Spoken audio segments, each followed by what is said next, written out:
The story of Lucky Luciano begins not in the glimmering halls of power or behind the polished desks of legitimate business, but in the shadowed, bustling streets of early 20th century New York. The Lower East Side of Manhattan was a maelstrom of humanity, crowded tenements, narrow alleyways, and a cacophony of languages and dialects mixing Italian, Yiddish, and English in a constant symphony of survival. Immigrants poured into the city seeking opportunity, freedom, and a better life, yet for many, the promise of the American dream was filtered through the lens of struggle, poverty, and systemic discrimination. In these neighborhoods, crime was not an anomaly but a method of survival, a means of asserting identity and power in a world that offered few other avenues. Young men like Salvatore Lucania, later known as Charles Lucky Luciano, were molded by this environment, a crucible that demanded cunning, resilience, and an unerring sense of human behavior to survive. Luciano's early life was emblematic of the immigrant experience, characterized by hardship, familial expectation, and the constant negotiation between legality and survival. Born in 1897 in Lercara Fritti, Sicily, he arrived in New York at the age of 7 with his family, joining the throngs of Italian immigrants carving out a life in America. The streets of New York were no gentler than those of Sicily. The tenement buildings were overcrowded, sanitation poor, and poverty inescapable. Children learned early that the world was a place of harsh realities. For Luciano, this environment became the training ground for his extraordinary observational skills, his ability to read people, and his understanding that power was a currency even in the most constrained circumstances. The nuances of loyalty, the subtleties of intimidation, and the mechanics of negotiation were lessons learned on the streets long before he would apply them to the underworld of organized crime. In these early years, violence was ubiquitous. Street fights, turf wars between immigrant gangs, and brutal enforcement of petty crimes were part of daily life. But even amidst chaos, Luciano displayed a remarkable capacity for strategy and observation. While other boys relied solely on fists and fear, he watched, calculated, and learned. He saw the hierarchy among gangs, the respect commanded by leaders, and the way alliances could shift in an instant. From a young age, Luciano internalized the lesson that raw aggression was only one facet of power. Intelligence, foresight, and the ability to manipulate circumstances were far more durable forms of control. These early experiences cultivated a mind attuned to both opportunity and risk, laying the foundation for the man who would one day reshape organized crime in America. The social and economic conditions of New York during Luciano's youth cannot be overstated in their influence on his development. Prohibition had not yet begun, but the city was already a microcosm of inequality, corruption, and opportunity. Political machines like Tammany Hall controlled much of the legal apparatus, often turning a blind eye to illicit activities in exchange for loyalty or kickbacks. This intersection of legality and corruption created a unique environment in which someone like Luciano could learn to operate both within and outside the law, understanding where the boundaries existed and how they could be exploited. Observing police, politicians, and rival gangs, he absorbed lessons in negotiation, leverage, and strategic compromise that would later define his empire. By the time he reached adolescence, Luciano had already begun to engage with the street gangs that dominated his neighborhood. These gangs were microcosms of the larger criminal world, teaching lessons in hierarchy, loyalty, and the often brutal consequences of betrayal. Unlike many of his peers, Luciano exhibited an early ability to mediate disputes, anticipate threats, and forge alliances that benefited him personally. He was not content with mere survival, he sought advancement, influence, and control. It was here that the seeds of his later genius were sown, the recognition that power could be achieved not only through force but through systems, networks, and strategy. Education played a secondary role in Luciano's development, but it was not irrelevant. He attended public schools briefly, learning basic literacy and numeracy, but he found the rigid structure of formal education ill-suited to his ambitions. The streets, with all their unpredictability and complexity, were his true classroom. Here, he learned negotiation through observation, influence through demonstration, and strategy through experience. Every interaction, whether with a fellow gang member, a shopkeeper, or a law enforcement officer, was an opportunity to practice skills that would later define his approach to organized crime. He internalized lessons in human psychology that no classroom could teach, understanding that perception often outweighed reality, and that fear and respect could be manipulated to achieve compliance without constant confrontation. By the early 1910s, Luciano had begun to distinguish himself among the gangs of New York. His combination of street smarts, charm, and intelligence made him a figure to be noticed, respected, and, when necessary, feared. He learned that leadership was about more than strength, it was about vision, calculation, and the ability to predict the actions of others. Small disputes on street corners, petty thefts, and local skirmishes became exercises in leadership, negotiation, and psychological manipulation. He observed the failures of others, understanding that impulsivity and unchecked aggression often led to downfall. Luciano's early reputation was built not merely on physical prowess, but on the perception that he understood the rules of the street, and could bend them to his advantage. As Prohibition approached, the stage was being set for a transformation not just in New York, but in Luciano himself. The coming ban on alcohol would create an unprecedented opportunity for those willing and able to exploit it. Luciano's formative experiences, navigating immigrant life, understanding human behavior, and building early alliances, positioned him to seize this moment. Unlike older gangsters who relied on tradition and fear alone, he envisioned a new model of criminal enterprise, one that integrated organization, efficiency, and strategic alliances. He began to see the potential of turning criminal activity into a systemized business, with loyalty, discipline, and foresight as the foundation of long-term dominance. By the time Luciano reached adulthood, the streets of New York had already shaped him into a figure capable of extraordinary influence. His early exposure to violence, poverty, and human complexity gave him the tools to navigate a world defined by unpredictability. He was both a product of his environment and a visionary ready to transcend it, blending street-level cunning with a mind attuned to strategy, organization, and long-term planning. The lessons learned in crowded tenements, during alleyway confrontations, and through early gang alliances were being consolidated into a philosophy of power that would define his life. Loyalty must be earned, fear must be measured, and influence must be systemic. Luciano's early years also reveal the paradox that would define his career. He was ruthless yet strategic, ambitious yet disciplined, capable of empathy when it served his goals and brutality when necessary. These contradictions made him unpredictable and formidable, a figure who could navigate the chaos of New York streets with the precision of a chess master. The combination of environment, intellect, and observation created a man who would not merely participate in organized crime, but redefine it. By the time he stepped into the adult world of gangs, bootlegging, and political corruption, Luciano had already mastered the most important lesson of all: power was not given, it was constructed. It was the careful orchestration of people, opportunities, and perception that would allow him to rise above others, creating an empire that could endure even in the face of law enforcement, betrayal, and violence. The foundations of his genius were laid in these streets, in the cacophony of immigrant life, and in the relentless pursuit of understanding human behavior under pressure. This introduction to Lucky Luciano's early life, environment, and formative experiences sets the stage for the story of a man who would go on to revolutionize organized crime. It is a tale not only of criminal enterprise but also of human psychology, strategy, and the navigation of opportunity within chaos. From the crowded streets of New York to the boardrooms of criminal empires, the journey begins here, with a boy shaped by hardship, a mind honed by observation, and an ambition destined to change the underworld forever. Before Lucky Luciano rose to prominence, the criminal underworld of New York was a chaotic and fragmented realm, dominated by older, entrenched gangs whose operations were often violent, uncoordinated, and driven by tradition rather than strategic thinking. Italian-American crime families, Jewish mobsters, Irish gangs, and a mix of smaller ethnic criminal organizations vied for control of territory, illegal markets, and influence with little regard for cooperation or long-term stability.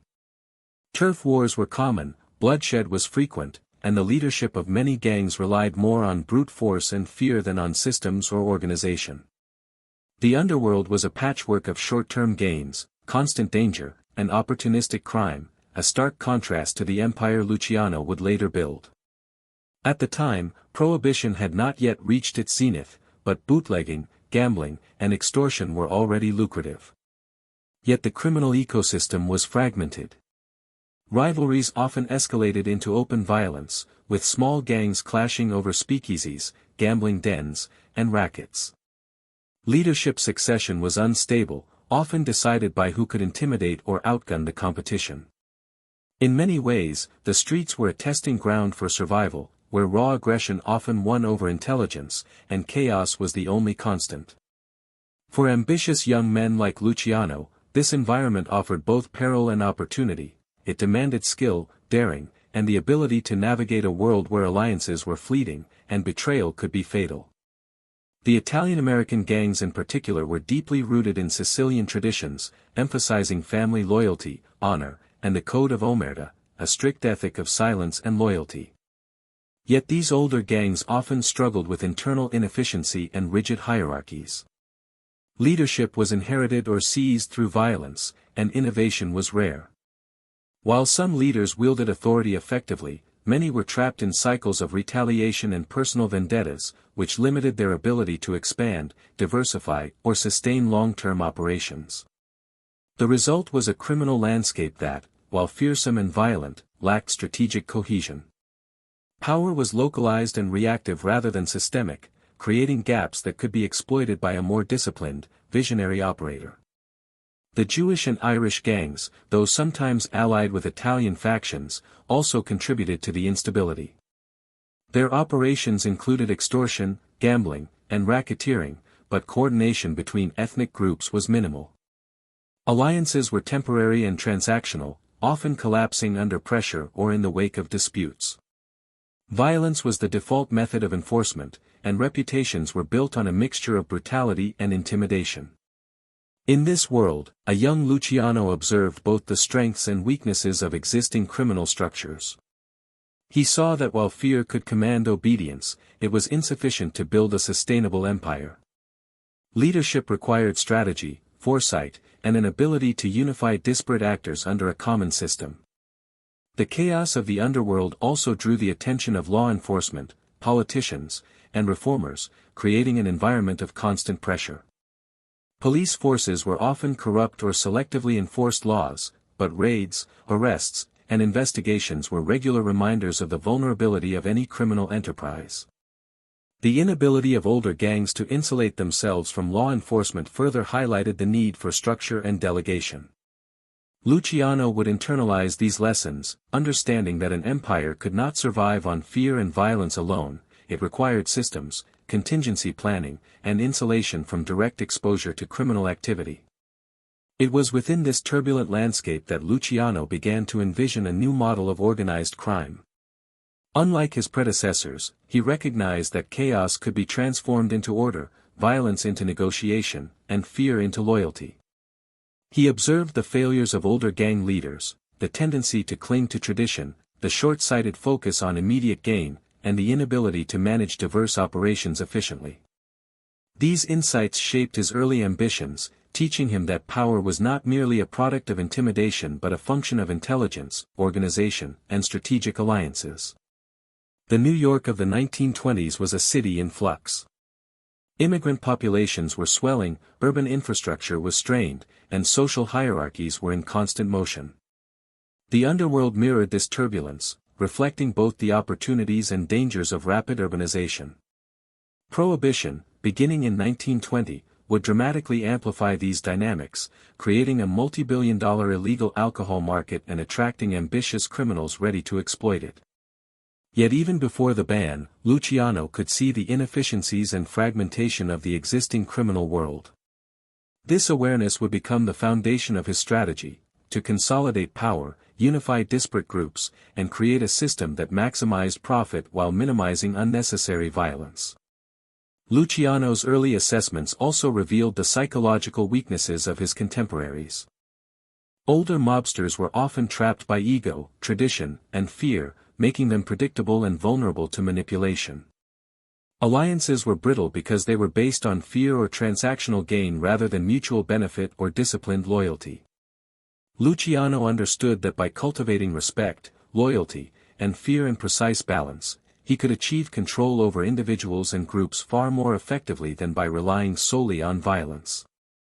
He recognized that true power lay not in instilling terror, but in engineering systems where cooperation and compliance were logical choices for those within the network. The failure of the old guard became increasingly evident as conflicts escalated.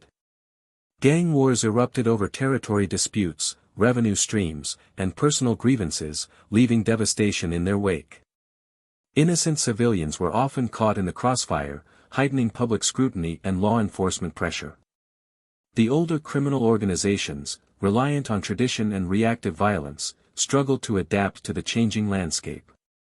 These weaknesses created openings that Luciano, with his strategic mind and willingness to innovate, could exploit. He envisioned a criminal network not defined by chaos but by coordination, hierarchy, and the disciplined application of power. Even the cultural and social dimensions of the underworld played a role in shaping the opportunities for Luciano's rise. Neighborhood loyalties, ethnic solidarity, and a code of honor dictated interactions, yet these structures were rigid and easily manipulated. By understanding human psychology, cultural expectations, and the balance between fear and respect, Luciano was able to navigate these networks more effectively than older leaders. He realized that building an empire required both a mastery of human behavior and the creation of institutional structures capable of sustaining power beyond individual personalities. As the 1920s progressed and prohibition accelerated the stakes, the underworld's fragmentation became both a threat and an opportunity. Violence and disorganization left gaps in control that could be filled by someone with vision, strategy, and the ability to unify factions. Luciano's early observations of older gangs, their failures, and their patterns of conflict provided him with a roadmap for building a new kind of criminal organization, one that was centralized, systematic, and durable. He understood that in order to rise above the chaos, he would need to combine intelligence, diplomacy, and the judicious use of force, creating a model that transformed the underworld from a series of chaotic street operations into a coherent, profitable, and resilient empire. By studying the pre-Luciano world, we gain insight not only into the environment that shaped him, but also into the magnitude of his subsequent achievements. He did not simply rise to power, he engineered it, exploiting the weaknesses of the old guard, consolidating fragmented factions, and introducing systems that prioritized efficiency, loyalty, and strategic foresight. The contrast between the chaotic underworld he inherited and the disciplined empire he would later construct illustrates the scale of his vision and the intelligence required to realize it. The world before Lucky Luciano was violent, unstable, and reactive, a place where personal strength and fear dictated short-term outcomes, but where sustained power was rare. It was a world of missed opportunities, fractured alliances, and endless turf wars, a world that demanded survival skills but rarely rewarded vision. Into this environment, Luciano brought innovation, organization, and foresight. He understood that the future of crime would belong not to the strongest or the most violent, but to the strategist, the system builder, and the man who could see the hidden potential in chaos. This understanding would become the cornerstone of his empire, allowing him to rise above the fragmented landscape and leave an indelible mark on the history of organized crime.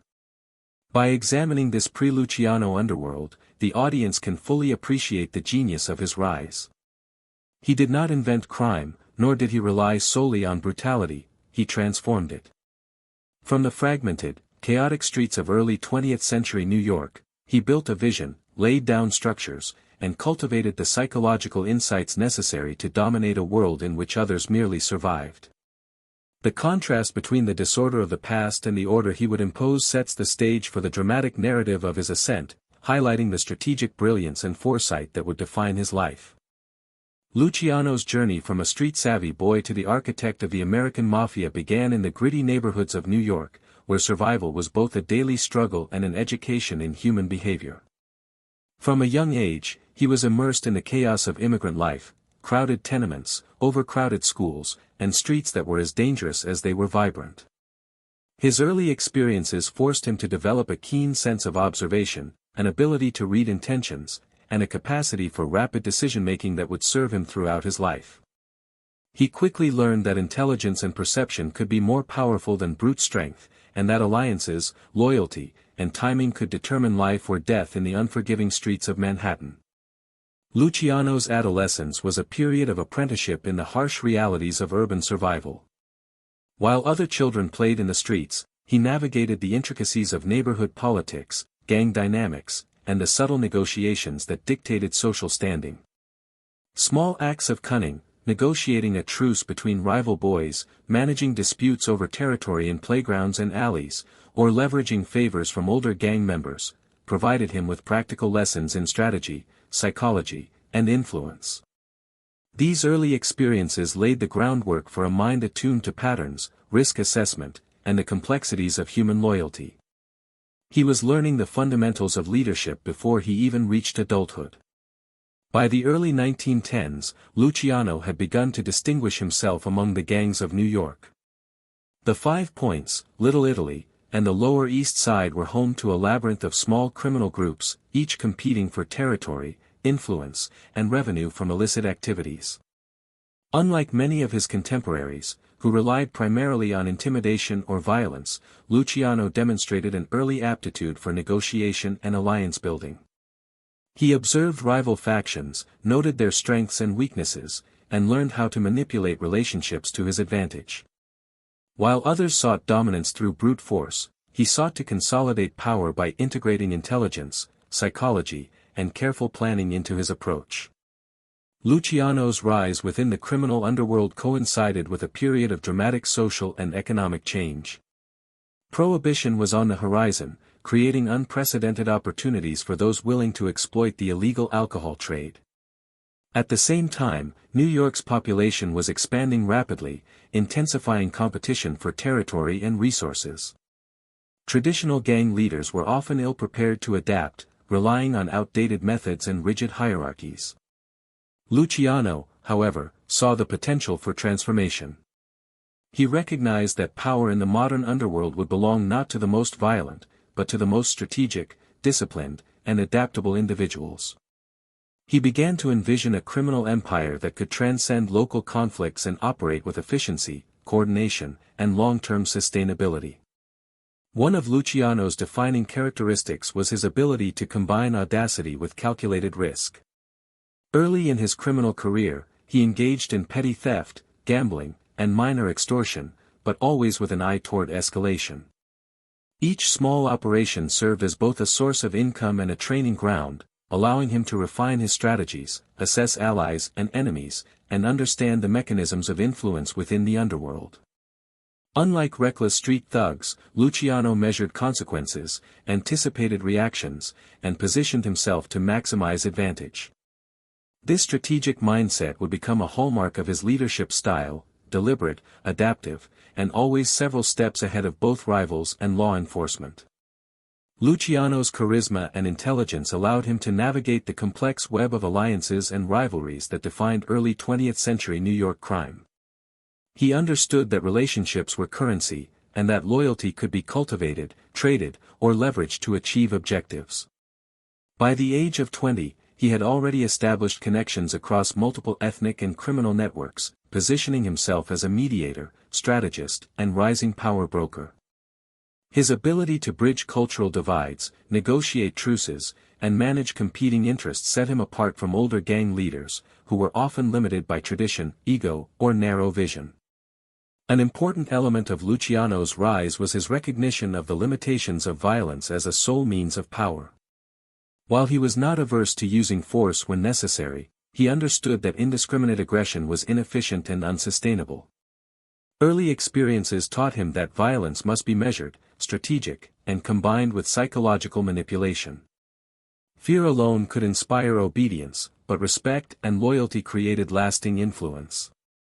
By blending intimidation with diplomacy, he cultivated a network of allies and subordinates who were loyal not merely out of fear, but because compliance served their interests.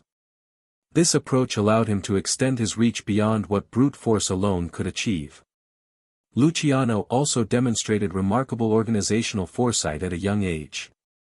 He began to conceptualize the criminal underworld as a system rather than a collection of individual operations. Territory could be divided, disputes mediated, and profits maximized through coordination and hierarchy. Unlike older gangsters who operated reactively, he understood the value of planning, delegation, and the creation of rules that govern behavior. His early initiatives, forming alliances, mediating conflicts, and introducing structure into chaotic street operations, were precursors to the formalized organization that would later define the American Mafia.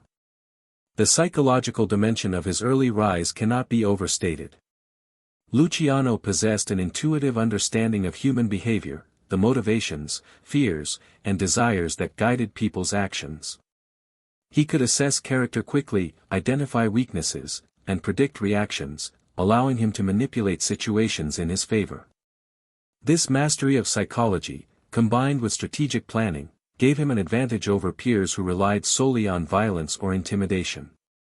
By shaping perceptions as carefully as he orchestrated actions, Luciano created a reputation that amplified his influence, making him appear both omniscient and inevitable in the eyes of allies and rivals alike. During this period, Luciano's interactions with mentors and older gangsters were crucial. He learned the mechanics of extortion, bootlegging, and gambling, but he also observed the failures of older figures, their susceptibility to ego, their reliance on fear over strategy, and their inability to adapt to changing circumstances. These lessons were invaluable. He internalized both what to emulate and what to avoid, refining a philosophy of power that emphasized adaptability, intelligence, and long-term vision. His rise was not accidental, it was the product of deliberate observation, study, and practice, a young man molding himself into the ideal operator in a volatile world. By the early 1920s, as Prohibition took hold, Luciano was poised to capitalize on the explosive opportunities presented by illegal liquor. His early street-level experience had taught him the value of alliances, his observation of older gangs had revealed inefficiencies, and his innate strategic acumen had allowed him to consolidate influence. He began forming partnerships that transcended ethnicity and tradition, breaking the old patterns of fragmented, violent operations. In doing so, he laid the foundation for a criminal empire that would rely on negotiation, structure, and strategic foresight rather than purely on intimidation or personal bravado. Luciano's rise during these formative years exemplifies a fusion of environment, intellect, and ambition. He was a man forged in the chaos of immigrant New York, tempered by the hardships of poverty, violence, and social marginalization. Yet he was also a visionary, capable of seeing beyond the immediate, anticipating trends, and understanding the structural flaws in the existing criminal order. The convergence of these factors, street experience, psychological insight, and strategic ambition, created a leader unlike any other, one who would not merely participate in the underworld, but revolutionize it. By the end of his youth, Luciano had transitioned from a street-smart adolescent to a formidable young man capable of commanding influence, negotiating alliances, and envisioning large-scale criminal operations. His rise was neither accidental nor purely opportunistic, it was the result of meticulous observation, disciplined strategy, and an extraordinary ability to leverage both people and circumstances to his advantage. The lessons learned during these years, about loyalty, perception, negotiation, and strategy, would form the blueprint for the empire he would soon construct, an empire that changed organized crime forever. Luciano's ascent from street-level gang conflicts to the architect of a criminal empire was not sudden, it was a deliberate, calculated process, shaped by observation, strategy, and the relentless pursuit of control. By the early 1920s, as Prohibition transformed New York into a lucrative battleground for bootlegging, gambling, and vice, Luciano had already developed the mindset of a strategist. He saw the potential to consolidate power not through brute force alone, but through a system that combined hierarchy, loyalty, and disciplined management of people and resources. Unlike the chaotic, fragmented gangs of his youth, Luciano envisioned an empire that could operate efficiently, maintain stability, and withstand both internal dissent and external pressure. The first step in building this empire was the creation of alliances. Luciano recognized that no single faction could dominate the city alone, power required collaboration, negotiation, and the careful balancing of competing interests. He reached out to leaders across ethnic and criminal lines, forging partnerships with Jewish, Italian, and Irish mobsters who controlled different sectors of New York's illicit markets. These alliances were not fragile, transactional arrangements but carefully managed networks in which trust was enforced by mutual benefit, strategic interdependence, and a shared understanding that disloyalty would carry consequences. Luciano's ability to negotiate these relationships, often with competitors who had little reason to trust a rising young gangster, demonstrated an extraordinary combination of psychological acuity, charisma, and strategic foresight. Central to his vision was the concept of organization as a tool of power. Luciano began to systematize operations, dividing responsibilities among trusted lieutenants and ensuring that every sector, gambling, bootlegging, labor rackets, and later narcotics, had dedicated management and oversight. By decentralizing authority while maintaining centralized strategic control, he created a model in which operations could continue smoothly even in the event of arrests or internal disputes. This structural innovation was revolutionary in the criminal world, transforming a landscape of fragmented, impulsive actors into a disciplined, hierarchical network capable of long-term planning and expansion.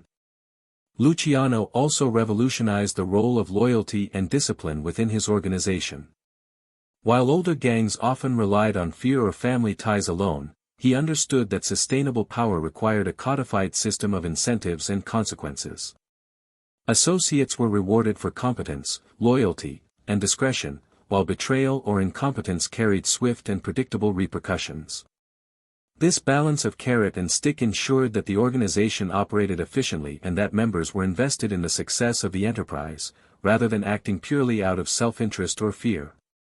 In doing so, Luciano not only consolidated control but fostered a culture in which adherence to rules and respect for hierarchy became natural, rational choices. The psychological dimension of Luciano's leadership was as important as structural innovation. He cultivated an image of intelligence, inevitability, and composure, projecting authority even in the most volatile situations. Rivals and allies alike were aware that Luciano was not a man to be underestimated. He anticipated moves, calculated outcomes, and manipulated perception to maintain the upper hand. By carefully controlling how he was perceived, he amplified his influence far beyond what his physical presence alone could achieve. His reputation became a tool as powerful as any weapon, shaping behavior, inspiring loyalty, and discouraging challenges to his authority.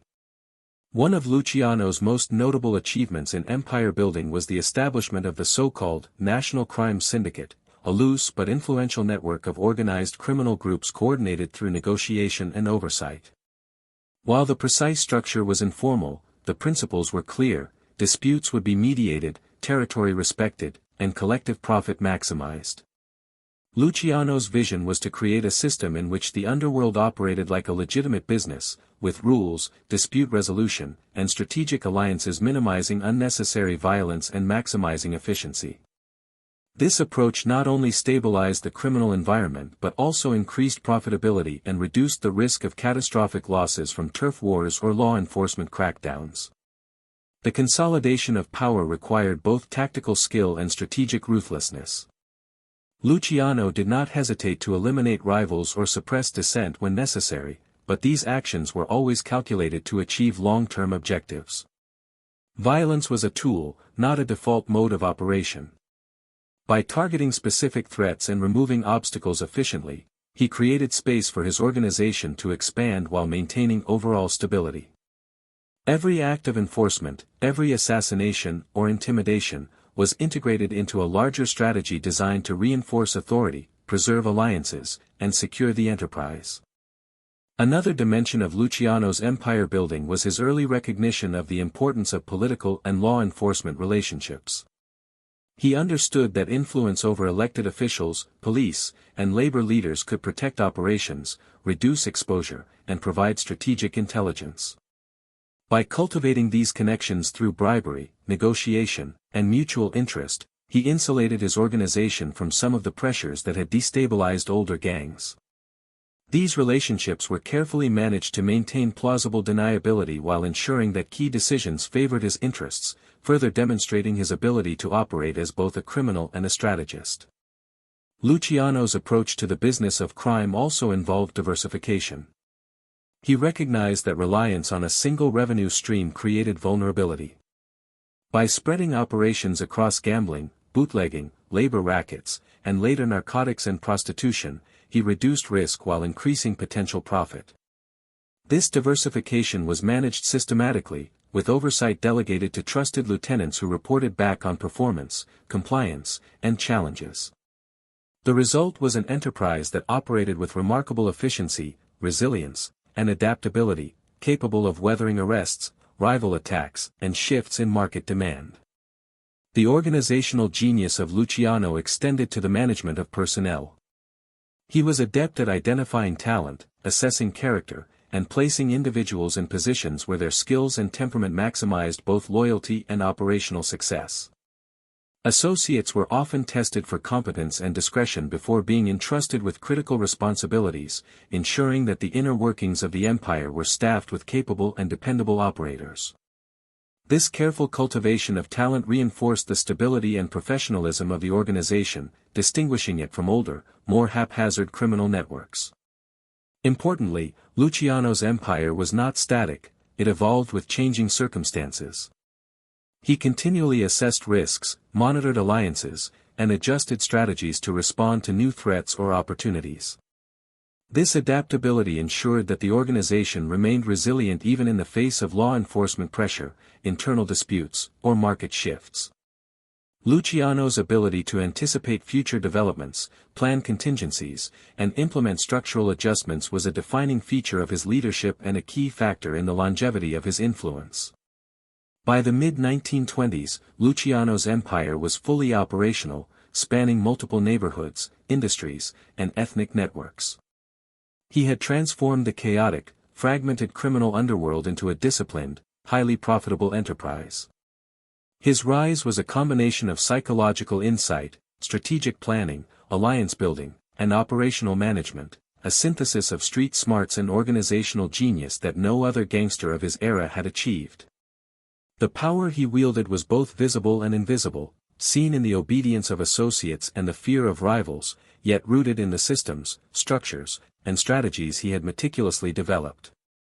Luciano's success was not just a testament to his ambition but to his ability to redefine the very nature of organized crime.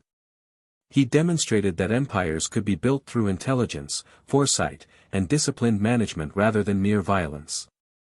By professionalizing criminal operations, standardizing loyalty, and coordinating alliances, he laid the foundation for an enduring system that would outlive his physical presence on the streets. The empire he constructed was a blueprint for modern organized crime, blending strategy, psychology, and operational discipline in a way that had never been seen before. The rise of Luciano's empire also marked a turning point in the relationship between crime and society. By centralizing control and reducing unnecessary violence, he increased profitability, protected key associates, and stabilized the underworld in ways that previous generations of gangsters had failed to achieve. His empire was a living system, capable of expansion, adaptation, and long-term survival, reflecting both his strategic brilliance and his understanding of human behavior.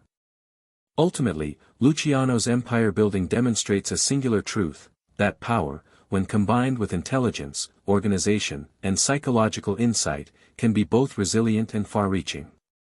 He did not merely participate in the criminal world, he reshaped it, creating structures, alliances, and strategies that ensured his influence would endure long after his rise. The chaotic streets of New York, once defined by fear, fragmentation, and impulsive violence, had been transformed into a coordinated, efficient network under his vision, a testament to his genius, ambition, and the meticulous execution of a strategy that blended foresight, ruthlessness, and disciplined leadership. At the heart of Luciano's empire lay not just strategic alliances, operational systems, or financial acumen, but a deeply ingrained code of conduct that governed behavior, loyalty, and survival, the Code of Omerta. This Sicilian ethic of silence, honor, and absolute discretion was more than tradition, it was the invisible architecture that allowed the criminal underworld to function, survive law enforcement scrutiny, and maintain internal cohesion. For Luciano, Omerta was not simply a moral or cultural relic, it was a strategic tool, a psychological lever that transformed chaos into order, fear into compliance, and loyalty into operational stability. He understood that an empire could not rely solely on violence, money, or intimidation. It required a system of rules and ethics that regulated behavior in a way that reinforced authority while protecting the organization. Omerta demanded secrecy, absolute loyalty, and unwavering discipline. Betrayal was not merely a personal affront, it threatened the entire structure of the organization. Luciano's genius was in his ability to enforce these principles with precision, creating a culture where obedience was rational and self-interest aligned with compliance. Within his empire, associates understood that silence was not optional, that loyalty was rewarded, and that betrayal would have swift and severe consequences. By codifying these principles, Luciano transformed the chaotic underworld into a disciplined, predictable system in which behavior could be managed and outcomes controlled. The psychological impact of Omerta cannot be overstated. It instilled a sense of fear balanced with respect, creating a hierarchy in which authority was reinforced not only through visible power but also through the invisible threat of social and operational consequences. Members internalized the rules, understanding that deviation endangered not just themselves but the network as a whole. Luciano's ability to manipulate this code, to calibrate rewards and punishments, elevated his influence far beyond what brute force alone could achieve.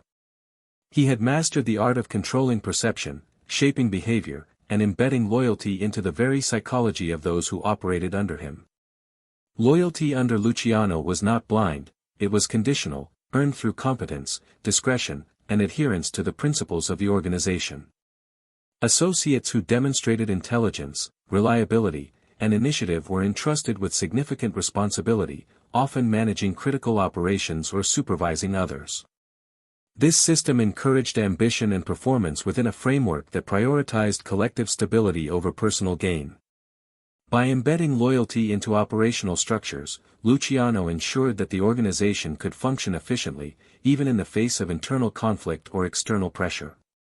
His psychological insight allowed him to motivate individuals without constant oversight, creating a self-reinforcing culture of obedience and accountability. Omerta also played a crucial role in mitigating the risks of law enforcement infiltration and betrayal. By demanding absolute secrecy, Luciano minimized the potential for leaks, informants, or internal sabotage. Associates were trained to compartmentalize information, communicate cautiously, and maintain discretion in every transaction. This discipline not only protected the organization from legal exposure but also reinforced the perception of omnipotence and inevitability surrounding Luciano himself.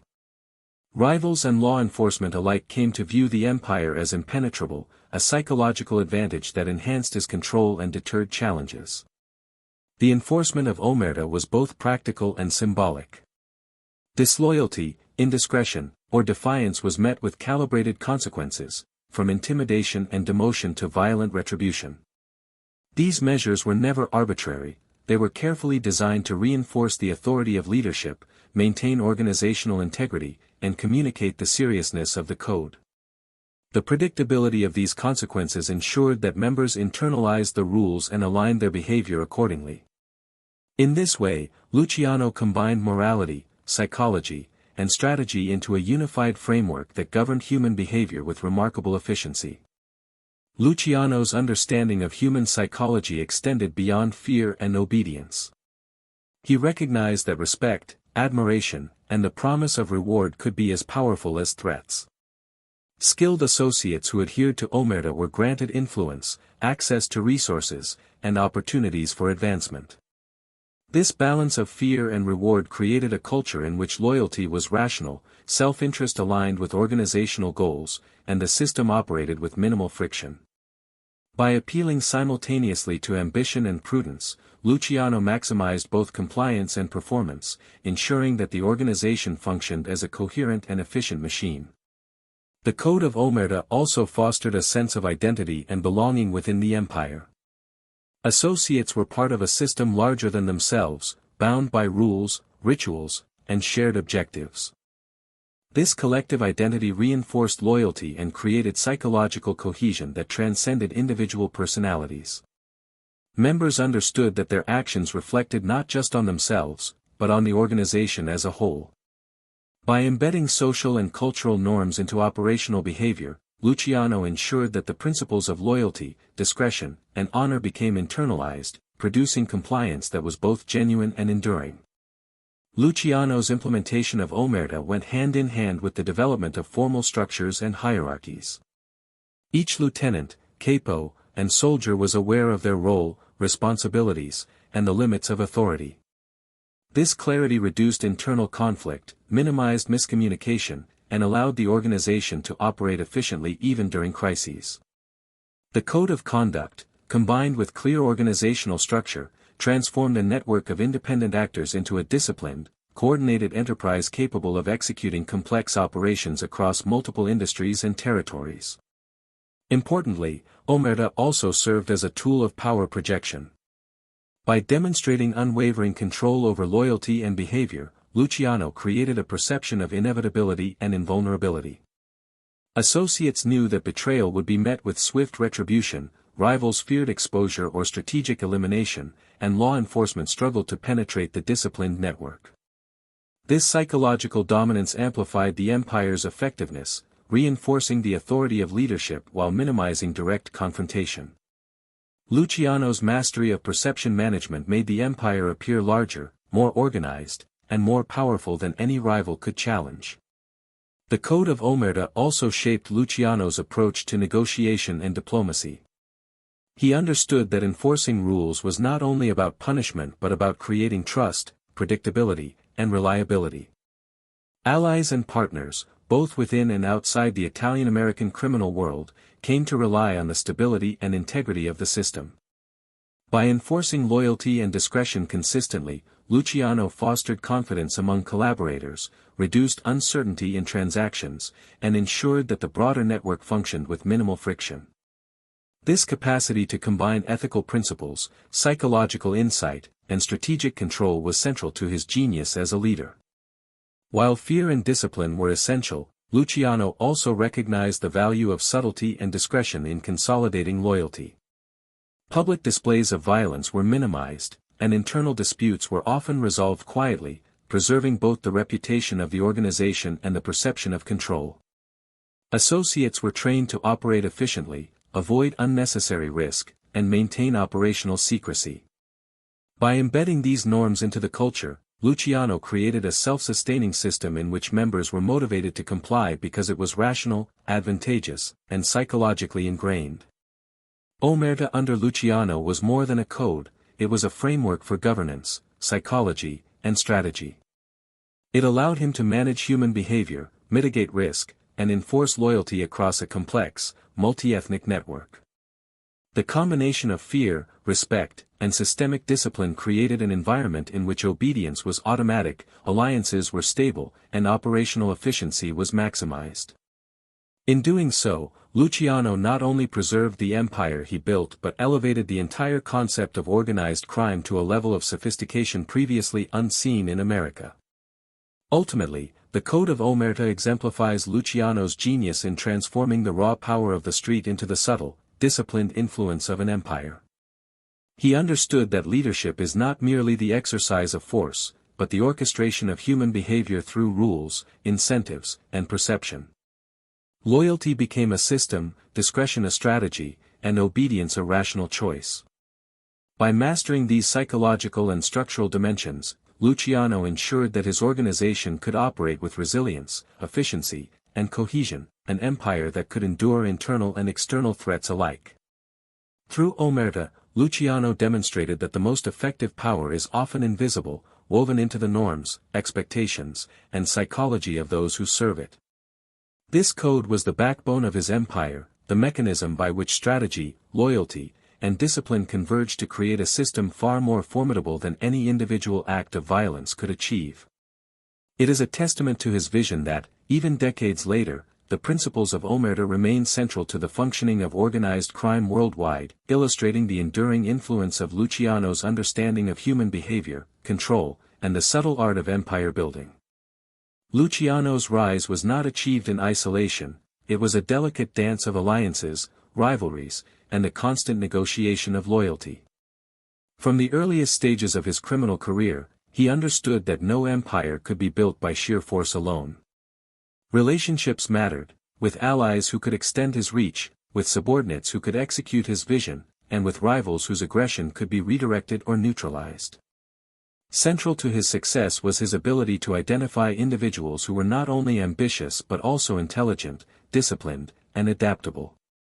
Men like Meyer Lansky, whose strategic mind complemented Luciano's own, became trusted confidants and partners in the creation of a criminal network that spanned neighborhoods, cities, and eventually, the nation. These alliances were never simple friendships, they were calculated partnerships grounded in mutual benefit, respect, and shared ambition. Luciano's relationships were transactional but also psychologically nuanced. He understood the fears, desires, and motivations of his associates, tailoring his leadership style to inspire loyalty and suppress dissent. He rewarded competence with increased responsibilities and greater profits, while failure or betrayal was met with swift and often brutal consequences. In this way, Luciano cultivated an environment where loyalty was both earned and enforced, creating a tightly knit organization that could operate with unprecedented efficiency. Rivalries, on the other hand, were inevitable and dangerous.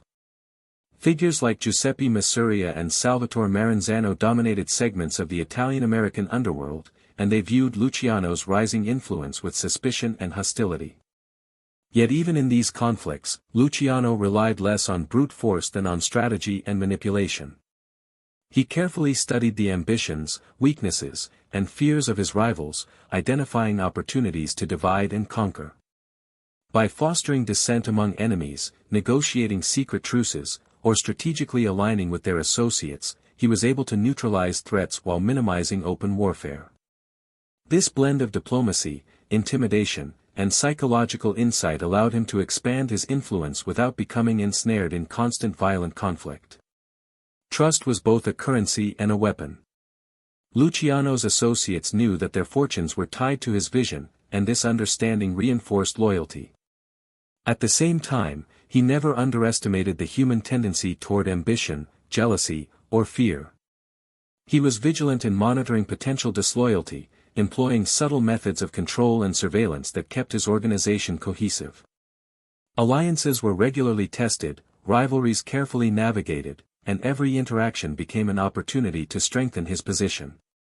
In a world where betrayal could mean death, Luciano's ability to manage relationships was as vital as his strategic acumen.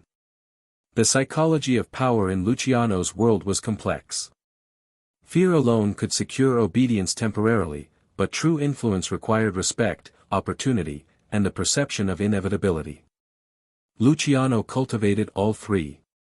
He demonstrated ruthlessness when necessary, but he also displayed intelligence, vision, and decisiveness, inspiring confidence among allies and caution among enemies. By balancing reward and punishment, opportunity and discipline, he created a system where loyalty was rational, betrayal was risky, and his leadership became an almost magnetic force.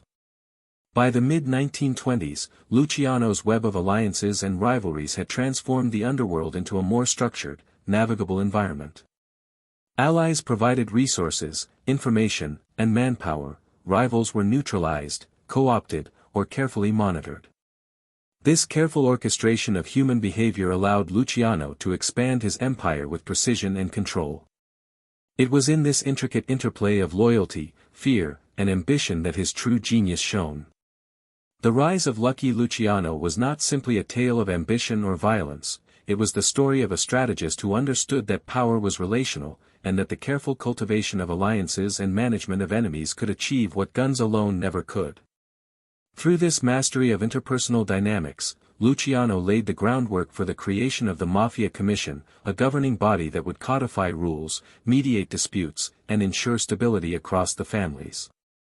The lessons of loyalty, fear, and negotiation that he had applied on the streets now scaled into a system that would endure for decades, demonstrating that the empire he was building was as much psychological and relational as it was structural and financial. His ability to navigate this complex human terrain distinguished him from every other gangster of his era and cemented his reputation as the architect of the modern American Mafia.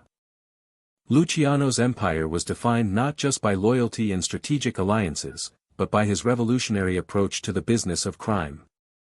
While other gangsters relied on sporadic robberies, street-level intimidation, or brute force enforcement, Luciano approached criminal activity with the mindset of an entrepreneur. He recognized that consistent profits, predictable operations, and diversified revenue streams were the keys to long-term power. Prohibition provided the perfect opportunity.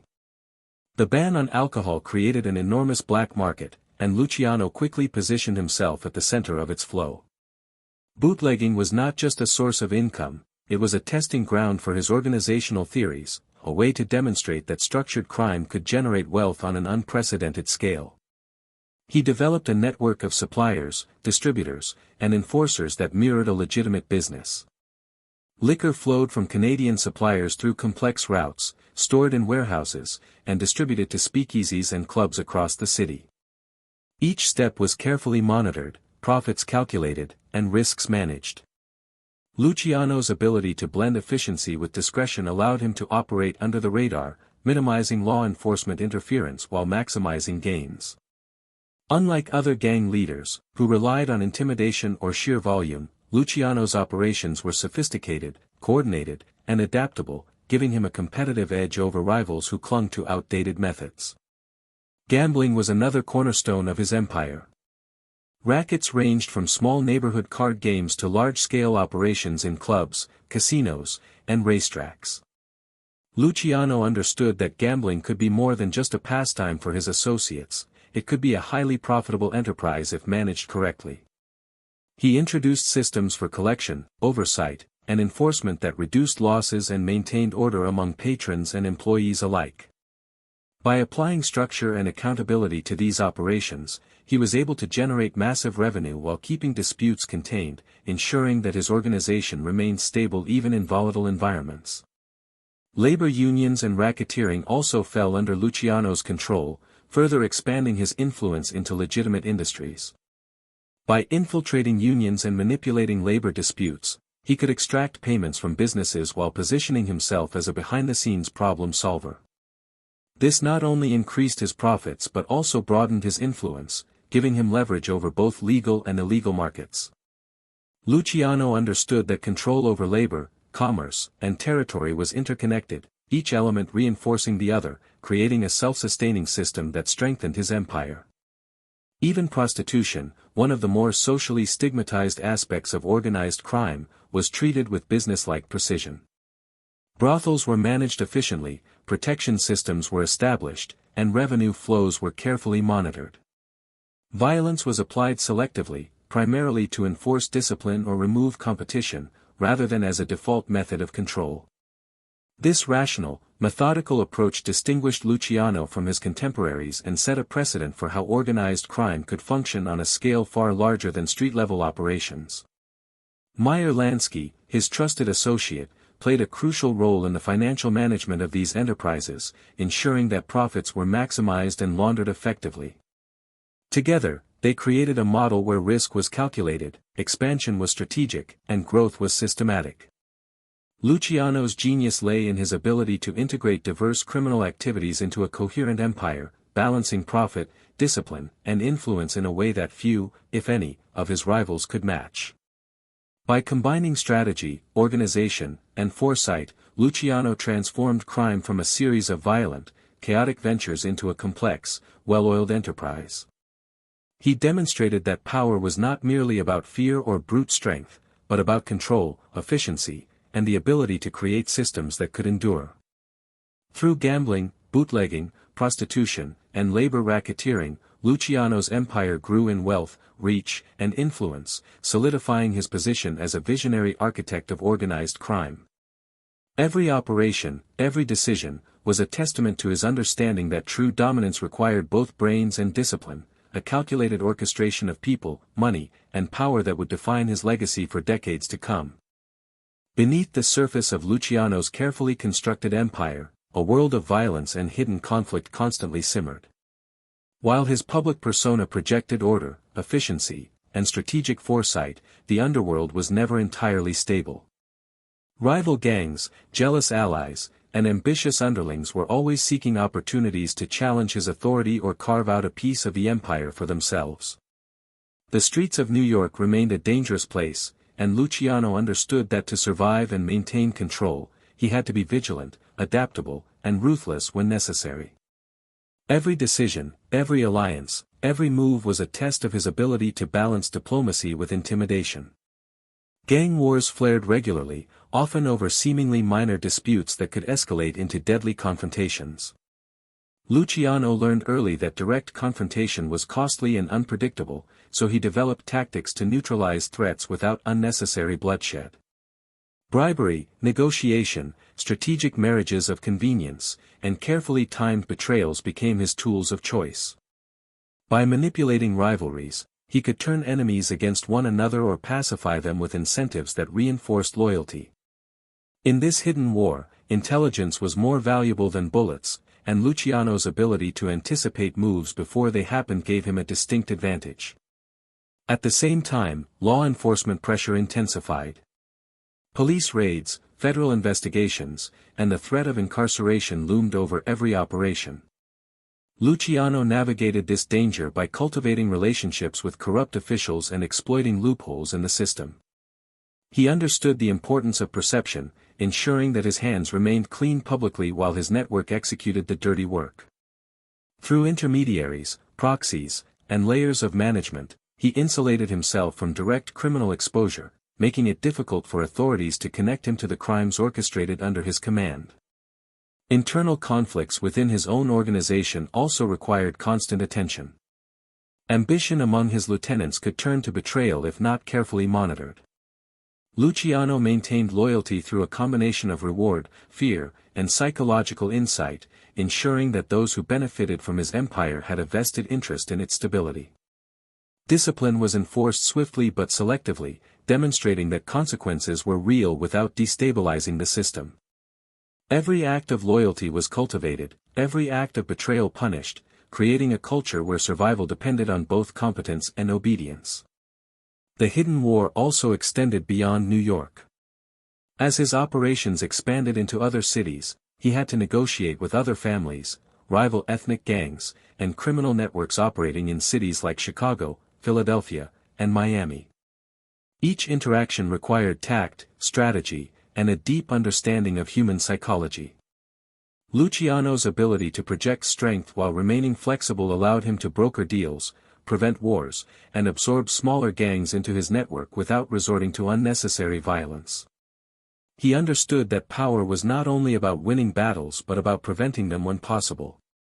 Despite his careful planning, threats were constant. Attempts on his life, surprise betrayals, and the unpredictable nature of human ambition meant that Luciano could never fully relax. Yet he thrived under pressure, using crises as opportunities to demonstrate strategic brilliance. Every threat he neutralized strengthened his reputation, both among allies and enemies, reinforcing the perception that challenging him was both dangerous and futile. Through these hidden wars, Luciano honed the skills that would define his leadership: strategic foresight, psychological manipulation, and the ability to maintain cohesion in a volatile environment. He proved that true power in the underworld was not measured by the frequency of gunfire, but by the capacity to control chaos, anticipate human behavior, and manage conflict with precision. In the shadows, away from public view, Luciano's empire was tested continuously, and he emerged each time stronger, more disciplined, and more unassailable. It was in this crucible of hidden conflict that the foundation of his enduring empire was solidified, preparing him for both the height of his power and the inevitable challenges that lay ahead. Even the most meticulously constructed empires are vulnerable to the pressures of law, betrayal, and shifting loyalties, and for Luciano, the cracks began to show in the late 1930s. Despite his careful orchestration of crime, his influence, and his ability to maintain distance from direct criminal activity, the law was closing in. The combination of federal investigations, media scrutiny, and political pressure created an environment in which even a master strategist like Luciano could not remain entirely untouchable. The first signs of trouble emerged subtly: whispered rumors, arrests of associates, and the sudden unraveling of previously reliable alliances. Each event was a reminder that the empire, as carefully organized as it was, rested on human behavior, and humans were inherently unpredictable. Luciano's first serious legal entanglement centered on charges related to prostitution and the control of brothels in Manhattan. Though the accusations were focused and specific, the public and media framed them as evidence of a vast, untouchable criminal network. The courtroom became a new battlefield, one that required as much strategy and foresight as any gang war. Luciano understood the stakes immediately. A conviction could not only strip him of freedom but also destabilize the entire network he had painstakingly built. Yet he could not retreat. To lose at this stage would be to invite challengers both within his ranks and among rival gangs. Betrayal was a constant companion during this period. Allies who had once been loyal were now calculating their own survival, weighing the risks of remaining connected to Luciano against the potential benefits of cooperating with authorities. In some cases, law enforcement leveraged these fractures, turning friends into informants. Luciano, however, had long anticipated such threats and had built layers of insulation, delegating responsibilities and maintaining plausible deniability wherever possible. Still, even the most skilled strategist could not fully control the human element, and the creeping sense of vulnerability marked the beginning of his empire's public unraveling.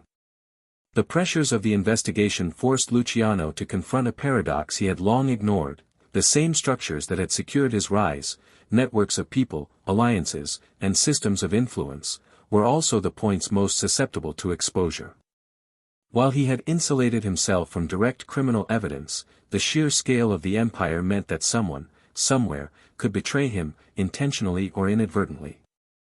Each arrest of an associate, each public revelation, and each newspaper headline was a reminder that the empire's strength was also its vulnerability. He had built a machine that could endure, but even machines have weak points, and the law had found them. Amid the legal and personal pressures, the hidden war continued on multiple fronts. Rival gangsters, sensing an opportunity in Luciano's vulnerability, began maneuvering for control of territories and revenue streams. Former allies quietly shifted loyalties, while ambitious lieutenants tested the limits of obedience. Luciano had to act decisively to maintain control, employing a combination of negotiation, intimidation, and strategic concessions to prevent open rebellion within his ranks. Every decision was calculated to preserve the core of his empire while minimizing exposure to the legal authorities and rival factions.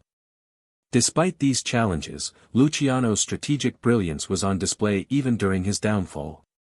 He orchestrated contingency plans, maintained indirect control of operations, and leveraged his network to protect key revenue streams.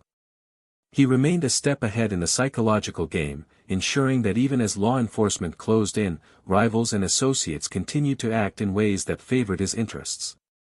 Yet the pressure was relentless, and the eventual trial was looming, a moment that would test not only his intelligence and influence but also the very foundations of the empire he had built. The fall of Luciano was not instantaneous but gradual, marked by mounting legal pressure, creeping betrayal, and the destabilization of a system that had once seemed unshakable. It was a period of tension, introspection, and strategic recalibration. For the first time, he confronted the fragility inherent in power that relied on human loyalty and fear. The empire he had built without ever firing a gun was being tested, and the stakes could not have been higher: survival, reputation, and legacy all hung in the balance. This was the beginning of a new chapter in Luciano's life, a chapter defined not by expansion and control, but by defense, resilience, and the looming shadow of justice. It was a turning point that demonstrated the limits of even the most brilliant criminal mind when confronted by the convergence of law, betrayal, and the unyielding unpredictability of human ambition. In these moments, Luciano's intellect and adaptability were pushed to their limits, setting the stage for the dramatic courtroom battles and moral reckonings that would follow. The trial of Lucky Luciano was more than a legal proceeding; it was a spectacle that gripped the city, captured national attention, and symbolized the clash between an unstoppable criminal genius and the forces of law and morality. In the public imagination, Luciano had long been untouchable, the architect of an empire built on intelligence, manipulation, and careful orchestration. Now, for the first time, He faced the consequences of that empire in a courtroom filled with reporters, spectators, and prosecutors determined to make an example of him. The stakes could not have been higher. A conviction would not only strip him of freedom but also send shockwaves through the underworld he had painstakingly organized. The charges centered on his involvement in prostitution, control of brothels, and related racketeering activities. While these crimes might seem narrow compared to the vastness of his empire, they were enough to bring Luciano into the legal spotlight. Prosecutors framed the case as evidence of a pervasive, untouchable criminal network, painting Luciano as a mastermind who had corrupted the city's moral and social fabric. Newspapers sensationalized the trial, portraying him as both a menace and a mysterious, almost mythic figure. For the public, this was the moment to witness the downfall of the man who had, for years, seemed beyond reach. Inside the courtroom, every detail was scrutinized. Witnesses, some coerced, some willing, testified about the operations he oversaw, the revenues generated, and the influence he wielded. The prosecution sought to create a narrative in which Luciano's intelligence and strategic mind, once assets that had built an empire, became evidence of premeditated, organized criminality. The defense, meanwhile, had to navigate a minefield of public opinion, media sensationalism, and the challenge of insulating their client from the actions of his associates. Luciano, ever the strategist, remained calm and measured, carefully observing the proceedings, calculating each potential move, and ensuring that his demeanor reinforced the image of control, even in the face of mounting pressure. The courtroom drama was amplified by psychological tension. Every glance, gesture, and word carried weight. Prosecutors aimed to portray Luciano as both clever and ruthless, a man who had manipulated others into criminal activity while remaining personally insulated from direct acts of violence. The defense countered with arguments about lack of direct involvement, character witnesses, and attempts to portray him as a businessman in control rather than a gangster orchestrating crime. This delicate balance between perception and reality mirrored the very strategies that had guided his rise: manipulation, foresight, and psychological insight. The trial also exposed cracks in the network that had sustained Luciano. Some former allies were willing to testify, either under pressure or in hopes of reducing their own sentences. Their testimonies illuminated the breadth and complexity of his operations, revealing the empire he had constructed without ever firing a gun. Yet, even in betrayal, Luciano had anticipated the risks. He had structured his organization to minimize exposure, but the sheer scale of his criminal network meant that some vulnerability was inevitable. Each revelation in court tested not only his legal defenses but also his psychological resilience and his ability to maintain authority in the public eye. Ultimately, the verdict and sentencing marked a turning point.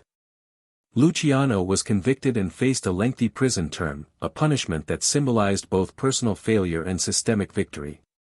The empire he had built continued to operate, but its leader was now physically constrained, vulnerable, and subject to the authority of the state he had long evaded. The trial demonstrated the limits of intelligence and foresight when confronted by legal institutions and the complex interplay of human testimony, ambition, and coercion. Beyond the legal consequences, the trial had profound symbolic weight. It illustrated the fragile nature of power built on human networks, the inevitability of exposure in large, complex systems, and the moral tensions inherent in leading a vast criminal organization. For Luciano, the courtroom was not just a place of judgment, it was a battlefield where perception, strategy, and resilience were as important as any gun or enforcer he had ever commanded. The experience would shape his approach in the years to come, influencing how he managed his empire from prison, navigated alliances, and eventually faced exile. The trial of Lucky Luciano remains a defining moment in the history of organized crime. It revealed the duality of his genius, the ability to build an empire without direct violence, and the vulnerability that came from relying on a web of human loyalty and secrecy. It was a dramatic demonstration of how even the most brilliant strategist can be brought low by the combined forces of law, betrayal, and the relentless unpredictability of human behavior, a lesson that would resonate through his life and the empire he had created. Even behind bars, Luciano's mind remained as sharp and strategic as ever, proving that his genius for control and influence could not be confined by walls or iron bars. Prison, which would break lesser men, became for Luciano another arena in which he could assert authority, plan, and manipulate outcomes. He understood that his absence from the streets need not mean the collapse of his empire. Instead, it was an opportunity to demonstrate that real power was psychological and organizational, not merely physical. From his cell, he continued to exert influence over operations, ensuring that his instructions were followed, alliances maintained, and rival factions kept in check. Luciano leveraged every available avenue to maintain control. Trusted lieutenants acted as intermediaries, transmitting orders, managing operations, and reporting back on the state of the empire.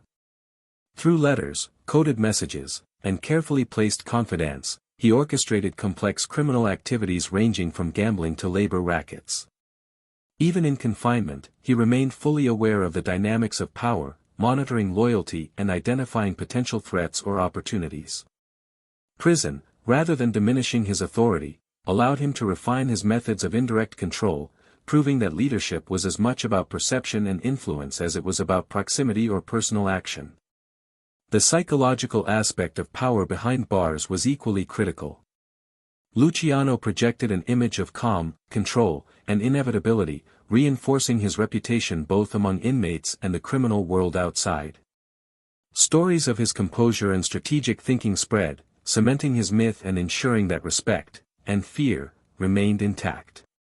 He understood that perception could be as potent a tool as money, weapons, or alliances. By cultivating an aura of invulnerability and intellect, he kept rivals cautious and allies loyal, even without being physically present on the streets. Luciano also used his time in prison to forge strategic political connections. Recognizing the opportunity presented by World War II, he offered assistance to the U.S. government in exchange for influence and potential leniency. Through negotiations regarding port security and intelligence operations, he positioned himself as a figure whose knowledge and network could serve national interests. This maneuver demonstrated his long-term strategic thinking. Even incarceration could be leveraged to expand influence, protect allies, and maintain relevance. Luciano's empire was resilient because it was built on systems, relationships, and calculated risk, not mere proximity or physical enforcement. Moreover, his continued control over operations reinforced loyalty among subordinates. The men executing his directives understood that following Luciano's orders, even from prison, was essential for both personal gain and survival. His ability to maintain discipline, enforce consequences, and reward loyalty remotely further highlighted the sophistication of the organizational structure he had created. The network operated with surprising efficiency, a testament to the foresight and planning he had invested long before facing imprisonment. Yet, there were limitations and pressures. Being removed from direct oversight meant that risks increased, misinformation, betrayal, and external threats could not always be fully controlled. Luciano had to adapt constantly, weighing every decision with the awareness that delays or miscommunications could have severe consequences. Even so, his intellectual flexibility and understanding of human behavior allowed him to navigate these challenges, turning potential vulnerabilities into opportunities for demonstrating authority and strategic foresight. In many ways, Luciano's time in prison crystallized the essence of his power. It was not about intimidation alone, nor even wealth, but about vision, systems, and influence. By maintaining control of his empire from confinement, he proved that leadership could transcend physical presence and that the mind, disciplined, calculating, and adaptable, was the ultimate tool for dominance. His empire, though tested, continued to thrive, reflecting the robustness of the structure, the loyalty of associates, and the brilliance of a strategist who understood that true power is often invisible, psychological, and enduring. Luciano's ability to command respect and authority from behind bars cemented his legacy as a mastermind of organized crime. Even when confined, he remained the central figure in a network that spanned cities and operations, proving that the genius of his rise was not in violence, but in the orchestration of people, systems, and influence. Prison was not a defeat, it was another stage in the ongoing demonstration of his intellect, resilience, and unyielding grasp on power. After years of imprisonment, Luciano faced the final chapter of his public life, deportation. In 1946, he was released from prison on the condition that he be sent back to Italy, a country he had left as a child but one to which he now returned as a man shaped by power, violence, and strategy. Exile was both punishment and liberation. On one hand, he was removed from the city and empire he had built, on the other, he now had the freedom to reflect, rebuild, and navigate a new world without the constant threat of incarceration. The transition was jarring. He left behind New York's bustling streets, his allies, and the mechanisms of his empire, entering a post-war Italy that was itself struggling with reconstruction, political unrest, and economic instability. In Italy, Luciano lived in Naples and later Rome, under the watchful eyes of authorities but largely free to move within society. His influence over the American Mafia remained, though indirect. Through emissaries, letters, and trusted intermediaries, he continued to guide operations, broker alliances, and maintain connections. Despite his physical absence, his reputation ensured that loyalty persisted among those who had once worked under him. Exile forced him to rely entirely on the systems he had created, proving the durability and foresight of the empire he had meticulously built. Life in exile also offered Luciano a period of reflection and introspection. Removed from the daily grind of crime, he began to consider the broader implications of his life, the decisions he had made, and the moral compromises inherent in his rise to power. For the first time, he confronted questions about legacy, mortality, and the meaning of the influence he had wielded. While still pragmatic and strategic, Luciano began to explore philosophical considerations, the balance between loyalty and betrayal, power and morality, ambition and consequence. This internal reckoning would shape his final years, giving him a perspective that went beyond mere survival or financial gain. During exile, Luciano also faced personal challenges. Italy, still recovering from the devastation of World War II, presented a different kind of struggle. Social norms, political instability, and economic scarcity contrasted sharply with the order and predictability he had cultivated in New York. Yet, he adapted. Luciano applied the same strategic thinking to navigate local networks, maintain his influence, and establish a comfortable life despite the limitations imposed by deportation. Even removed from the city that had defined him, he retained the traits that had enabled his rise: observation, calculation, and an unerring ability to anticipate human behavior. Though physically distant, Luciano's reach into organized crime continued to be felt in America. He remained a figure of authority whose decisions could shape the direction of families, resolve disputes, and influence power dynamics across the Atlantic. The Mafia Commission, which he had helped conceptualize and establish, functioned as a stabilizing force in his absence, ensuring that his vision for a structured, disciplined underworld endured. Exile thus became a paradoxical form of power. He was constrained geographically, yet liberated in his capacity to reflect, strategize, and influence without the immediate pressures of daily criminal operations. Luciano's final years were marked by a blend of observation, quiet influence, and reflection. He maintained contact with key figures in America, advised on strategic decisions, and occasionally offered insight into broader criminal operations. Yet there was also a growing awareness of mortality and the impermanence of power. The man who had once orchestrated wars, brokered alliances, and built an empire from the streets now faced the inevitability of time, exile, and personal limitation. His life became a study in the balance between control and acceptance, ambition and reflection, influence and restraint. Exile allowed Luciano to witness the long-term impact of his vision. The structures he had implemented, the codes of loyalty and organization he had enforced, and the strategic alliances he had forged continued to operate and thrive. His influence had become institutionalized, extending beyond his direct control, demonstrating that his genius was not only in personal leadership but in the creation of systems capable of enduring beyond the individual. In this way, exile was not merely punishment, it was a testament to the durability of his design, a living proof of the empire he had built without ever pulling a trigger. Ultimately, Luciano's years in Italy were a blend of contemplation, quiet authority, and philosophical reflection. He remained connected to the world he had shaped, even as he confronted the limitations imposed by distance, age, and circumstance. Exile transformed him, providing a lens through which he could assess his life, his empire, and the human complexities that had defined both.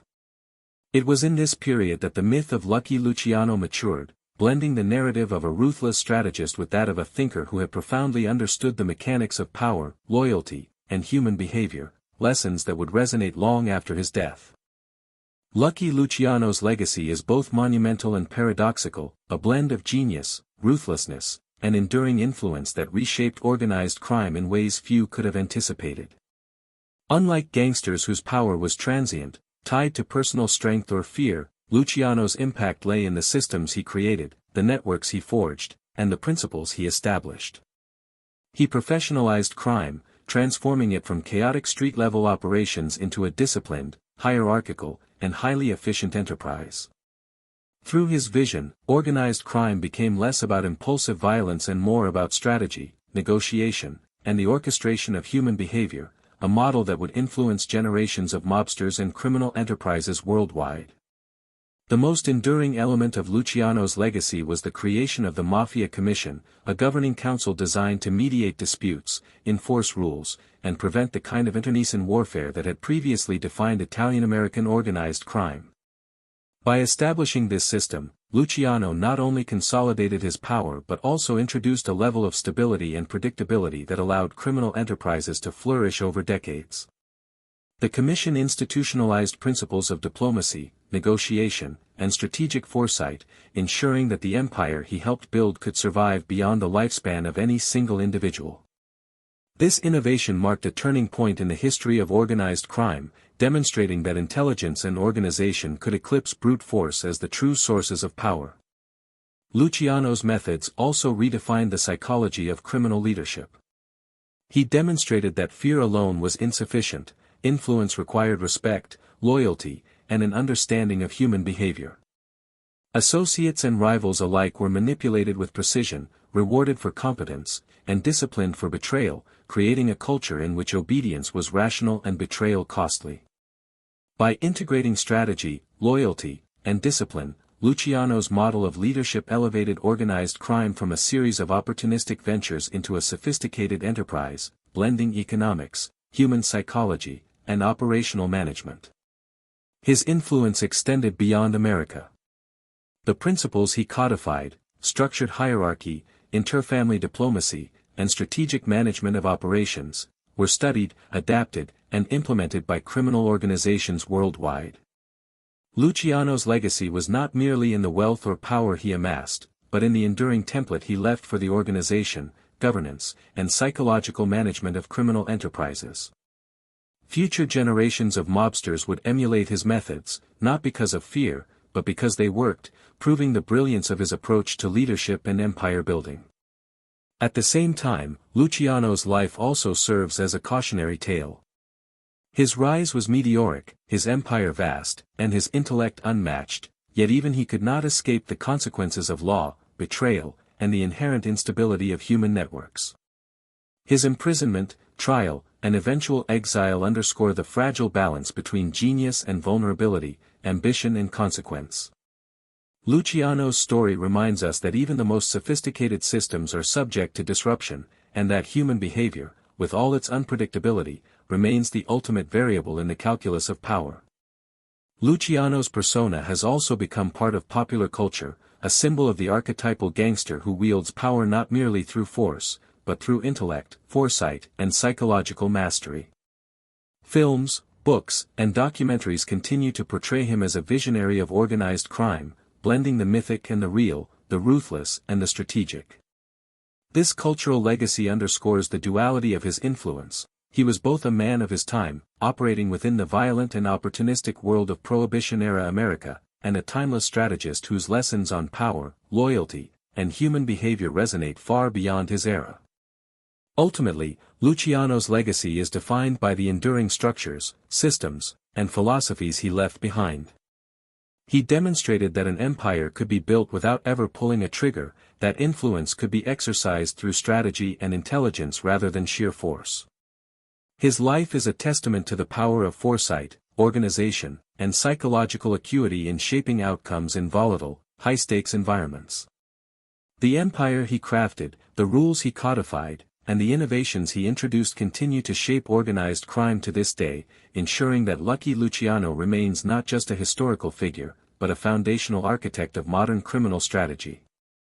Lucky Luciano's story concludes not with a simple triumph or defeat, but with a complex interplay of myth, reality, and lasting influence that continues to fascinate historians, criminologists, and the public alike. His life encapsulates the duality of human ambition, a man who could rise from the chaotic streets of New York to dominate an entire criminal underworld, yet whose genius was always tempered by vulnerability, mortality, and the unpredictable nature of human loyalty. The contrast between the ruthless strategist and the contemplative exile highlights the tension that defines his legacy, power achieved through intellect and organization, tempered by the inevitable consequences of operating outside the law. The myth of Luciano, the untouchable, the mastermind, the Don who built an empire without firing a gun, persists in popular imagination because it represents the ultimate story of strategic brilliance. Yet beneath the myth lies the man, a figure who calculated risks, understood human psychology, and forged systems that could outlast him, but who was also subject to betrayal, legal consequences, and exile. This tension between legend and reality is essential to understanding Luciano's life, demonstrating that true power is never absolute, but a balance of vision, influence, and adaptability. In reflecting on his life, one sees the broader lessons of his approach to power and organization. Luciano proved that leadership is about far more than physical dominance, it requires psychological insight, strategic thinking, and the ability to inspire both fear and loyalty.